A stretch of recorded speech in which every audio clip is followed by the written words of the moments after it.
A paz do Senhor para a amada igreja. Noite maravilhosa, onde estamos reunidos para aprender, para ouvir e entender a palavra de Deus para o nosso coração.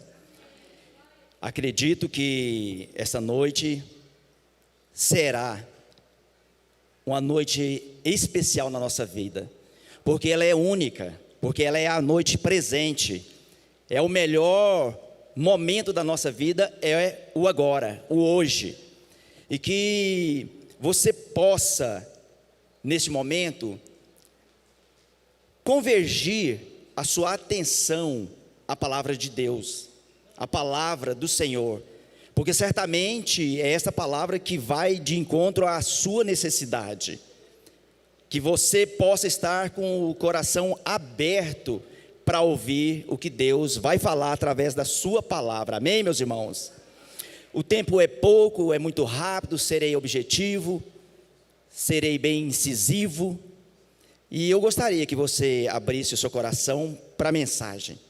Não se preocupe com o pregador, mas foque na palavra de Deus, porque é ela que vai fazer a diferença aí na sua vida, amém, meus amados? Pode despedir as crianças? As crianças podem ir para as salinhas, e nós vamos já começar. Meus amados, projeta por gentileza aí, Atos 17, 23. Atos 17, 23.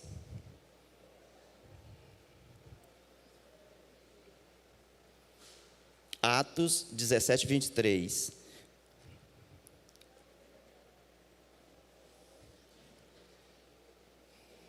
Exatamente isso. Eu gostaria que a igreja lesse e prestasse bem atenção nesse versículo, apenas esse versículo, mas eu gostaria que vocês lessem e entendessem, porque é daí que vai sair a mensagem dessa noite, que você compreenda o texto. Vamos lá, 1, 2, 3, a igreja.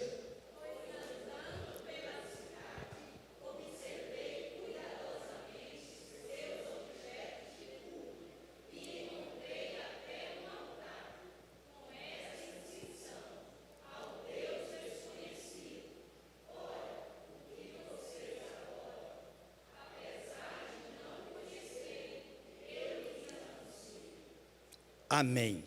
É um texto muito conhecido, porém interpretado de muitas maneiras. Mas hoje eu queria trazer, e eu gostaria que você abrisse seu coração para ouvir, talvez por um prisma que você não tenha ouvido ainda, de uma maneira talvez que a gente não tenha percebido ainda. E o título que eu vou dar a esta mensagem: Jeová, o Deus desconhecido em era de autoconhecimento.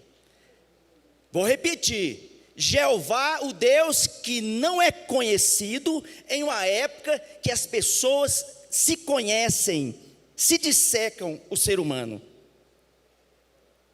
Um Deus que muitas pessoas, inclusive dentro da igreja, ainda não conhecem.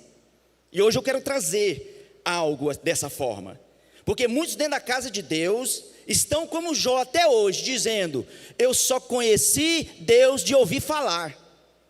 Mas hoje nós precisamos conhecer, de uma maneira bem, talvez chocante, quem é o nosso Deus. E eu estava ouvindo aqui a palavra aqui, e uma das palavras que foi dita aqui no hino é que nós devemos render aos pés do Senhor, não é verdade? Eu me rendo aos seus pés. E aqui eu quero trazer, abrir um parêntese,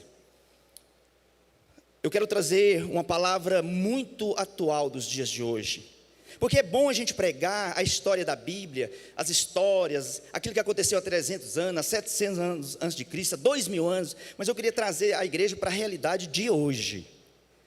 Eu estava, e vocês tudo conhecem o que eu vou dizer, eu estava assistindo uma reportagem a respeito da Ucrânia e da Rússia, e vocês conhecem, sabem o que está acontecendo lá, uma guerra travada, e há momentos, hoje por exemplo, lá, inclusive agora, que soa uma sirene, não sei se vocês ouviram, uma sirene com som de morte no meio da cidade, que faz um barulho quando as ameaças vão chegando. Então aquela sirene toca, um barulho assim, é o dia todo tocando aquela sirene, anunciando morte, anunciando bomba, anunciando desgraça para aquela cidade. E aí aquela sirene faz com que todos corram para os bunkers, que são na realidade refúgios que ficam subterrâneos, aí as pessoas correm para lá. E uma coisa, o presidente Zelensky, né, que é o presidente lá, ele fez uma coisa e está fazendo uma coisa interessante.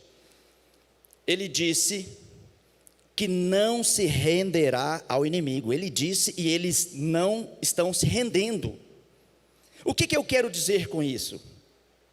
É que aos pés de Jesus, a igreja precisa se dobrar, se render, mas defronte o inimigo, a igreja precisa se levantar e enfrentar o inimigo que está nos bombardeando, que está tentando nos destruir. A igreja precisa de se levantar, porque é época de um chamado para a batalha. Uma coisa interessante aconteceu ali na cidade, é que foram liberados mulheres, idosos e crianças para saírem, mas homens de 18 a 55 anos, eles foram convocados para pegarem as armas e enfrentar o inimigo. O que eu quero trazer para a igreja de hoje, meus amados, é que nós estamos vivendo uma guerra ferrenha espiritual, e que Deus convida homens e mulheres para se levantar, pegar a arma e batalhar contra o inimigo. É hora de se levantar. E aquela sirene, quando tocava no mundo real, ela causa pânico, e ela é um sinal para as pessoas se refugiarem. Mas aquela sirene também tem uma conotação espiritual. Essa guerra é uma sirene de Deus avisando para você caçar um refúgio e se refugiar em Deus. É a sirene de Deus tocando, dizendo: eu estou voltando. E parece que a igreja não está entendendo isto. A igreja, de uma certa forma, ela está adormecida, não está entendendo. O mundo está dizendo que vai acabar, que vai voltar, que Jesus está voltando, e a igreja continua de braços cruzados. E quando eu digo igreja aqui, eu estou dizendo eu, você e a igreja institucional. Aqui é interessante, preste atenção. Paulo chega a uma cidade chamada Atenas, uma cidade grega. Na sua segunda viagem acontece isso. Está narrado no livro dos Atos, no capítulo 17, versículo 23. E o interessante é que Paulo chega ali, e de repente ele fica ali por 2, 3 semanas. A Bíblia diz que ele fica por 2, 3 semanas. Mas Paulo tinha um costume, tinha uma prática, era metódico. Aonde Paulo chegava, você pode ter certeza que a palavra de Deus era pregada. Paulo chegava, a primeira coisa que ele procurava é uma sinagoga aos sábados. Paulo estava no barco, a primeira coisa que ele encontrava era alguém para pregar o evangelho. Paulo pregava o evangelho assim, de todas as formas que você pensar. E aí, aqui diz que Paulo foi na sinagoga, ou num lugar chamado Areópago, que é um lugar alto, como se fosse uma arquibancada de um estádio, meia oval, onde as pessoas se sentavam, e ele ficava em um lugar alto, alto. Então ele conseguia falar e as pessoas ouviam. E naquela época, era tão diferente. Olha como é que acontecia a época. E eu fico assim, sem entender, que a gente diz que nós estamos em uma evolução, que o ser humano está evoluindo, mas é o contrário disso. Naquela época, na época de Jesus inclusive, qualquer pessoa que chegasse em uma praça podia estar lotada de gente. Ele batia palma, o povo silenciava, que ele sem microfone pregava, a multidão ouvia. Assim aconteceu naquele dia. E aí Paulo chega, já tinha dado uma volta na cidade, e para vocês talvez, eu acredito que todo crente deve saber dessas coisas que eu estou falando aqui, e a gente repete há 50 anos. Paulo chega na cidade de Atenas, e dá uma volta na cidade. E na cidade de Atenas é um verdadeiro panteão. Para você que não sabe o que é panteão, é um lugar onde colocam os deuses, deuses para todo lado. A história diz, os historiadores, que falta cidadão para cada deus que tem em Atenas. Tem mais deuses do que pessoas para adorá-lo. E eles gostam tanto de deuses, tanto de imagem, que havia ainda um espacinho com uma placa escrito, ao Deus desconhecido. Ou seja, ainda além do tanto de Deus, ainda tinha espaço para um que eles nem conheciam. Ao Deus desconhecido. E é aqui que eu quero trabalhar com vocês. Ao Deus desconhecido, naquela época, Deus para muitas pessoas era desconhecida. Mas na época de hoje, Deus para muitas pessoas continua sendo desconhecido. As pessoas não conhecem Deus. E aqui eu gostaria de... A missionária Cris trouxe uma palavra aqui, que ela disse que nós precisamos conhecer Deus e fazê-lo conhecido. Você só pode levar Deus a alguém quando você conhece esse Deus. E uma coisa que eu observo é que na era século 21 é considerado como o século do conhecimento tecnológico e do autoconhecimento do ser humano. A neurociência, a ciência, a psicologia trabalha o ser humano hoje, que ela sabe detalhes do comportamento do ser humano. A neurociência consegue hoje identificar se você está alegre, triste, com depressão, qual é o seu problema. Ela senta com você, alguém que é um profissional competente, coloca você sentado em uma cadeira, conversa com você 30 minutos e já te dá um diagnóstico, se você está com depressão, porque ela sabe, conhece como funciona o cérebro humano. Nós vivemos uma época da tecnologia, dos aplicativos, da inteligência artificial, da robótica, da cibernética, coisas que às vezes a gente fala muito do passado, mas não olha para o presente. A gente fala muito das coisas passadas, mas não estamos olhando para a guerra que está acontecendo hoje, para as catástrofes naturais que está acontecendo hoje. Parece que nós, igreja, queremos blindar, ou não queremos ver o que está acontecendo. É melhor falar de coisas passadas, de coisas, histórias milenares. A igreja precisa de fitar os olhos no agora, naquilo que está acontecendo, porque são essas coisas que são indicativos do cumprimento da palavra de Deus. E às vezes ficamos em cima do púlpito, às vezes ficamos pregando coisas que na realidade hoje nem importa mais. Estamos investindo em coisas que não têm importância mais. Muitas das vezes nós como igreja estamos investindo na igreja errada, estrutura. Todo foco, toda convergência de investimento tem que ser na igreja pessoas. Porque se nós pregamos que Jesus está voltando, que é a última hora, e tudo está mostrando que vai acontecer, por que gastar coisas que vão ficar?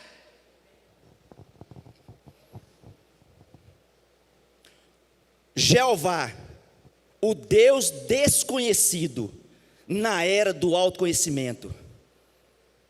Pessoas que estão conectadas, essa geração é uma geração conectada nas tecnologias de ponta, mas são verdadeiros analfabetos na palavra de Deus, na teologia, naquilo que realmente importa.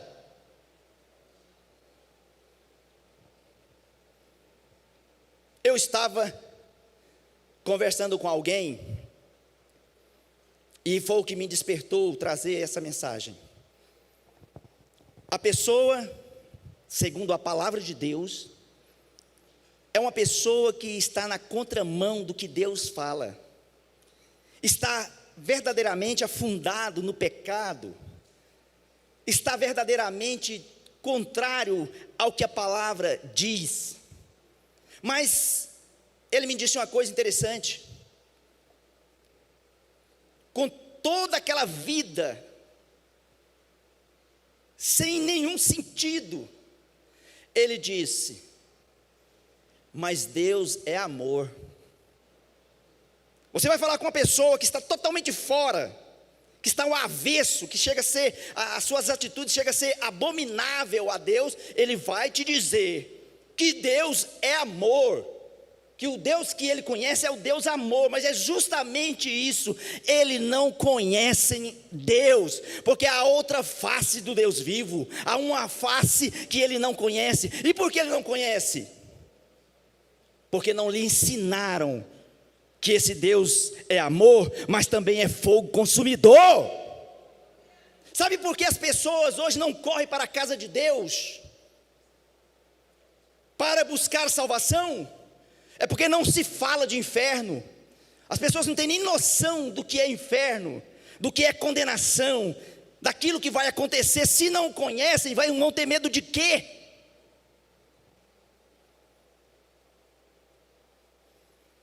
A palavra de Deus diz: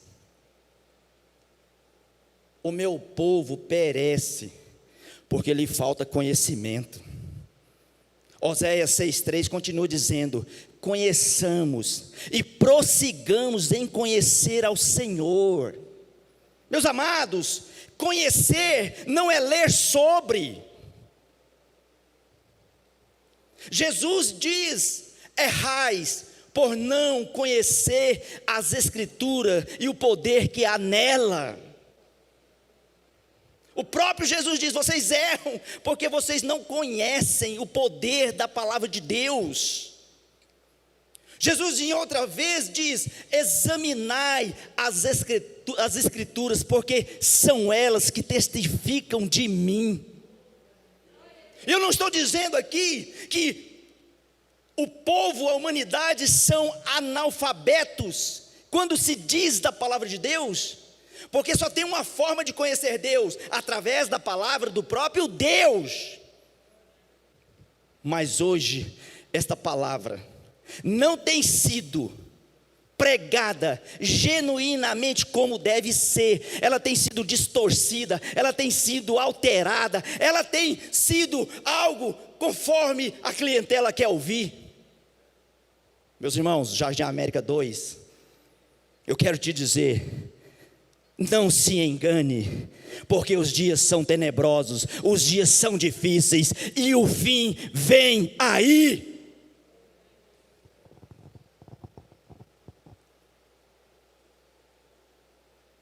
Às vezes eu fico me perguntando, e olha, irmãos, nasci na igreja, eu ia dizer nasci na Assembleia de Deus, mas eu não quero dizer Assembleia de Deus, porque nome de ministério não salva ninguém. E tem muita gente enganada, brigando por bandeira, defendendo, fazendo alguma coisa para defender a sua bandeira. É hora de abandonar a bandeira de denominação e hastear a bandeira da paz, que é Jesus Cristo. Não perca tempo defendendo denominação. Não perca seu tempo, porque não temos mais tempo para isso. Só tem um nome que você precisa defender, porque a palavra de Deus diz que Ele é o nome sobre todos os nomes: Jesus Cristo de Nazaré. E muitas pessoas colocando a bandeirinha com o nome de uma certa denominação, brigando e dizendo: eu sou dessa, eu sou daquela. Se converta a Cristo Jesus, aquele que é digno de toda honra, de toda glória.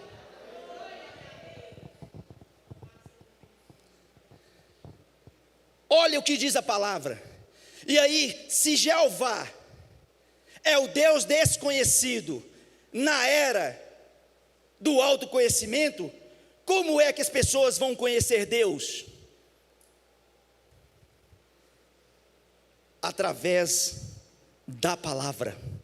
Mas há uma palavra maravilhosa, há uma pergunta na palavra de Deus: que a Bíblia diz: aquele que invocar o nome do Senhor será salvo.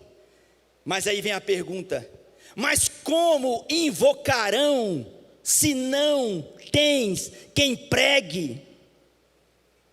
Como pregarão se não tem quem envie? Meu amado, essa palavra é direta comigo e com você. Não tem meio termo, não tem questão de passar a mão na cabeça. É eu e você responsável por evangelizar, por levar as boas novas. E olha a contramão da história. Olha a responsabilidade minha e sua, que às vezes a gente não quer ouvir. Que a gente quer vir para a igreja no dia domingo, é para ouvir algo que massageia a minha alma. Algo que me presenteie.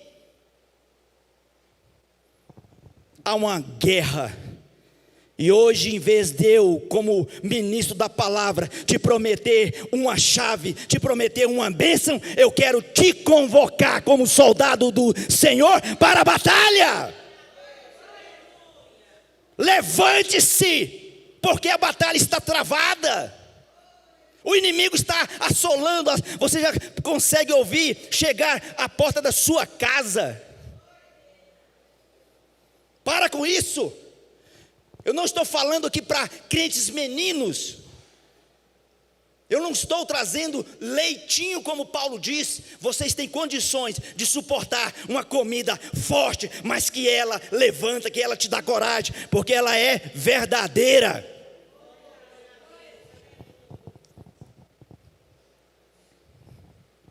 Por que o mundo aí fora não conhece Deus? Vou te explicar por quê.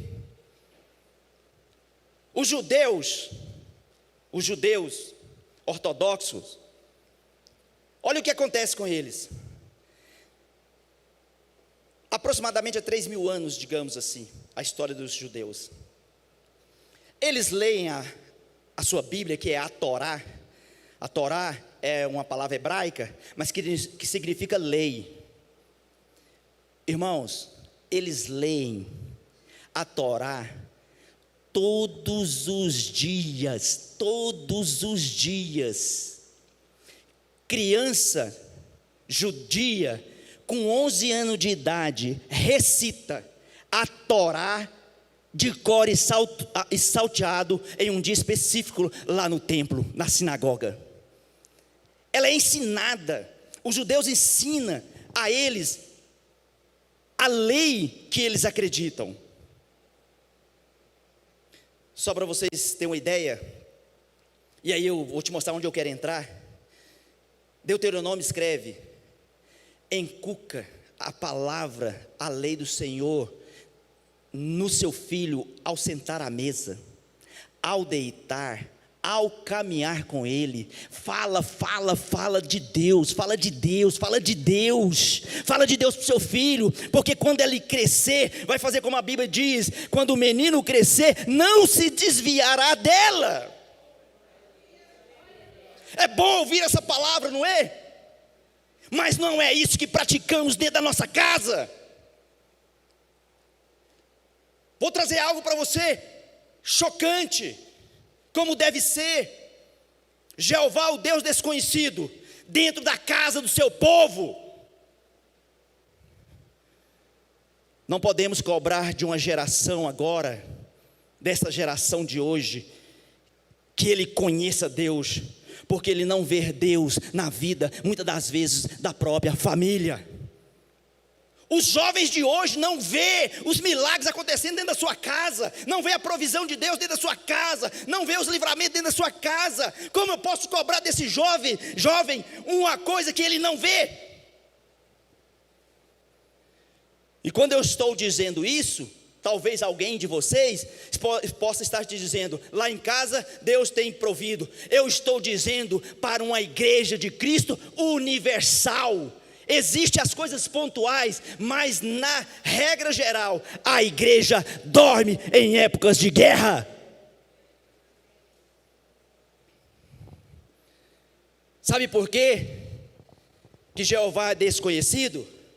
Porque Jesus, o dia que sobe, está relatado no livro dos Atos dos Apóstolos, capítulo 1, quando Jesus sobe aos céus, olha o que Jesus diz: vocês ficarão em Jerusalém, até que do alto seja revestido do poder, e vocês serão as minhas testemunhas em Jerusalém, Judeia, Samaria e até os confins da terra. Eu pressuponho que as pessoas não conhecem Deus, porque as suas testemunhas, as testemunhas de Jesus, têm se negado a dizer que conhece Jesus.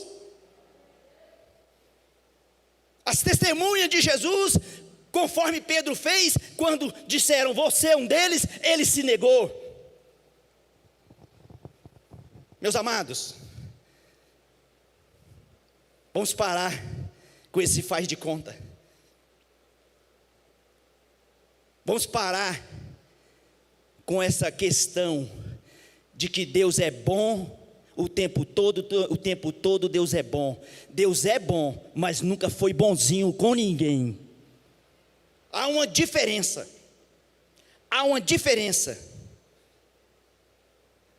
Quando a palavra de Deus diz Deus é bom, e o salmista Davi diz algo interessante: provai e vede que o Senhor é bom. Olha, só que essa bondade aí, você pode traduzir, transliterar, como quiser, para justo. O Senhor é justo. E deixa eu te falar uma coisa: às vezes, a bondade de Deus transformada em justiça, para Ele provar que é bom e que é justo, Ele tem muitas das vezes que fazer você passar por algo que você não quer. É porque Ele é justo. Eu vou te dar um exemplo. Você tem 2 filhos, e você diz para os 2: olha, eu estou te dando essa ordem. Se você não fizer, vai haver uma punição, ou vai haver um presente. E de repente você chega ao final da tarde, o início da noite, e você vai direto para ver qual dos 2 obedeceu a ordem. Um cumpriu, o outro não cumpriu. Se ele prometeu uma punição, qual deve ser a atitude dele? Qual deve ser a atitude dele para mostrar que é justo? É aplicar a punição, é dar o presente a um e ao outro não. Assim também é Deus.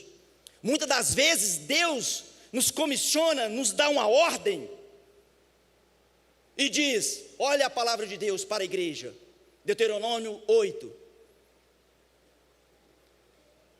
se obedeceres a minha voz e obedecer os estatutos, serão abençoados no campo, na cidade, ao entrar, ao sair, em qualquer lugar. Se vocês me obedecer, vocês vão ser abençoados. Mas lá diz também, mais à frente: mas se não me obedeceres, serão amaldiçoados. E aí eu te pergunto: o Senhor chega para a multidão, e vamos só conjecturar aqui, o Senhor que prometeu as bênçãos e a maldição, chega na multidão e diz: quem obedeceu, passa para esse lado, quem não obedeceu, passa para o lado de cá. Quando ele amaldiçoar este povo, ele está sendo ruim? Não, ele está sendo justo, porque ele avisou, porque ele disse, porque ele está mandando sinais, ele está mostrando que vai acontecer. Ele está dizendo na palavra de Deus: acorda, acorda, igreja. E aí, que lado você está? De que lado você está, meu amado? Não é para aparecer para mim, nem para a igreja de América, nem para o pastor Brenner. É quando o Senhor te chamar individualmente, de qual lado você está? Será que você está lá do lado certo? Não vos engane. Aparência de crente não salva ninguém. Paletó, gravata, não salva ninguém.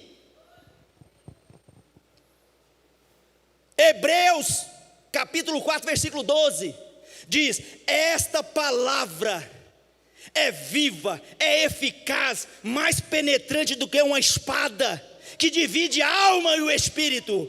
E um dia o Senhor vai requerer contas com o seu povo. E me lembro de Ezequiel, capítulo 1, quando Deus diz: Ezequiel, come o rolo, a palavra. E Ezequiel disse que quando ele comeu era amarga, mas ele disse, Deus dizendo para ele: come, porque eu vou te mandar no meio de um povo, eu vou te mandar no meio do povo, mas não se preocupe não é povo estranho não que eu vou te mandar, eu vou mandar no meio do meu povo. Mas uma coisa eu quero já te adiantar: eles não vão ouvir a sua palavra, a sua mensagem, não vão ouvir a mensagem que você vai levar. Por quê? Porque eles não me ouviram diretamente, eles não me ouviram. Mas aí eu gosto de um versículo que é o divisor de água, que a profecia de Ezequiel para o povo de Deus era dizendo: vocês vão ser escravizados em Babilônia. O veredito de Deus chegou, o martelo da justiça bateu, já bateu a sentença: vocês serão escravizados em Babilônia por 70 anos. E eles não acreditaram. Mas um versículo tremendo, pastor Toninho, eu lembro quando Deus disse para ele: depois que todas essas coisas acontecerem, eles saberão que houve um profeta aí em Israel. Depois, quando eles que não acreditaram que ia ser escravo, quando eles estiverem lá, eles vão dizer: houve um profeta que nos avisou, que nos alertou, e nós não acreditamos. Essa palavra se faz sentido hoje. Esta palavra faz sentido hoje. E eu quero te chamar a atenção para uma coisa gravíssima para a igreja. Hoje nós tivemos aqui uma escola e muitos não vieram. Muitos não vieram. Sobre o vale de ossos secos. Todos conhecem aqui. Todos conhecem. O vale de ossos seco. Uma coisa tremenda. O vale de osso seco, na realidade, era só uma visão que o profeta tinha a respeito da situação espiritual do povo de Deus. Porque o próprio povo, se você ler lá, você vai ver, e o povo dizia: estamos secos e mortos dentro de nós. O povo mesmo reconhecia aquela condição que foi retratada, era aquilo que eles pensavam deles.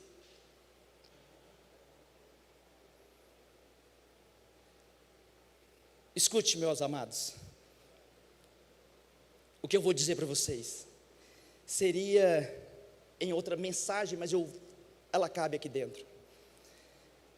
Eu trago uma palavra, uma mensagem que é: a igreja e o vale de osso seco, na perspectiva das 4 estações do ano.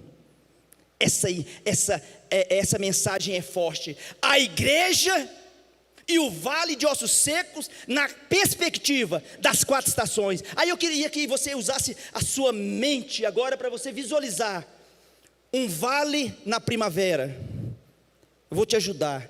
Na primavera começa a nascer grama, começa a jorrar um riacho, começa a aparecer flores para todos os lados, e aquele vale fica lindo e maravilhoso. O vale no verão é exatamente o vale que os ossos secos o profeta viu. É o vale onde o sol escaldante está, e muitas das vezes no Nordeste brasileiro, você já viu isso no Nordeste, a seca chega, a terra racha, e a cabeça dos animais, a alçada fica por cima. Assim era a visão no vale de ossos secos. Mas no outono, o vale que era primavera, e tinha aquelas folhagens bonitas, aquelas árvores frondosas, as árvores começam a amarelar suas folhas. E nos Estados Unidos e Canadá existem paisagens lindas de folhas amareladas no chão, que vocês conhecem. Por que elas caíram? Porque elas foram desconectando dos seus galhos, e a seiva não foi chegando a ela, e ela foi amarelando, e daqui a pouco o primeiro vento que dá, derruba, e ela cai, e logo ela vai ser juntada, vai ser feito um monte, vai tocar fogo nela, e ela vai virar cinza. E existe a perspectiva do inverno, principalmente no Canadá e na Europa. No inverno, estamos vivendo agora, inclusive lá, agora em Kiev, está nevando, está aquele gelo. É a época em que a estação cobre o que tem embaixo com gelo, a frieza gélida, que petrifica tudo que ela alcança. O que eu quero dizer com isso, meu amado? E que aqui apresenta 4 fases da igreja também. E uma das fases que eu acho mais interessante é a fase do verão, porque o verão expõe verdadeiramente um exército de esqueletos, mostra a realidade do que é. Muitas igrejas hoje, quando você chega nela, você consegue ver soldados mortos esqueléticos dentro da igreja. É uma visão real. A primavera, meus amados, na igreja, são igrejas que com as suas fachadas, com a beleza exterior, com a ostentação do lugar, esconde um exército morto dentro dela. O outono revela a fase da igreja, aonde a conexão, lembra de João 15, eu sou a videira verdadeira, a vara, se não estiver ligada em mim, vocês morrerão. Existem igrejas passando o outono, onde você olha para a igreja, você vê crentes desanimados, crentes morrendo espirituais, crentes sendo levados na primeira leva de vento que chega à sua vida. E por fim, a estação do inverno, aonde o frio espiritual deixa as pessoas inertes, paradas, congeladas. Só o Espírito, o fogo do Espírito Santo de Deus para derreter tamanha frieza. Mais uma coisa, quando eu digo, e falando da profecia do Vale de Ossos Secos, uma coisa interessante, dentro dessas 4 estações que eu apresentei, onde a igreja caminha a passos largos, para você não desanimar, e talvez eu gostaria de fazer uma pergunta muito sincera para você, e você responda para você mesmo: qual a estação espiritual que você vive hoje como igreja? Eu tenho certeza do que eu estou dizendo. Aqui nós temos as 4 estações aqui dentro. Eu tenho certeza do que estou dizendo. Aqui existem pessoas na fase da primavera, na fase do outono, do verão e do inverno espiritual. Eu sei que eu estou falando para pessoas que se enquadram neste perfil, mas eu tenho uma palavra de Deus para você. Quando o profeta vê aquela destruição, aquele exército morto, ele diz: Deus, você crê, acredita que esses ossos tornarão a ressuscitar, a ter vida? Ele diz: Senhor, só tu sabes. E a ordem de Deus diz: então levanta e profetiza, Eu quero te dizer que aqui, talvez alguns vales peculiares. Qual o seu vale? Quem você está enxergando morto, ressequido, sem esperança nenhuma de viver? A ordem do Senhor, como um homem de Deus, é que você tenha a coragem de dizer: profetizo em nome de Jesus, que a vida vai voltar neste lugar. Sabe o que está acontecendo? Jeová, o Deus desconhecido, na era do autoconhecimento, é porque faltam profetas como Ezequiel, que tem coragem de levantar e dizer: profetizo em nome de Jesus, que você vai vencer, que você vai viver, que você vai superar essa situação.